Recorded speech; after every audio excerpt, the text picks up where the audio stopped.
राज आऊसाहेब न्याय करा.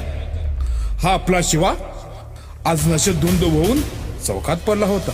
होय राजे, हा एकटाच नाही. आजच्या युगातील हजारो तरुण गांजा, दारू, मोबाईल, रील्स या व्यसनात अडकल्याची. रात्रभर पोरं छायाचित्र वर खाली ढकलत जायची आणि दिवसा नशेत पडून राहत आयची. आऊसाहेब बघा ना या लेकराकडे. वय कर्तृत्व गाजवायचं पण चेहऱ्यावरचं तेजच हरवले.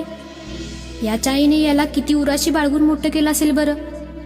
आज आपल्या पोटच्या गोळ्याची ही अवस्था पाहून त्या माऊलीच्या काळजाचे किती तुकडे होत असतील.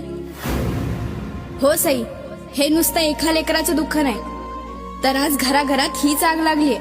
जी बोटं उद्याचं भविष्य लिहिणार होती ती फक्त मोबाईलच्या स्क्रीनवर खेळतायत.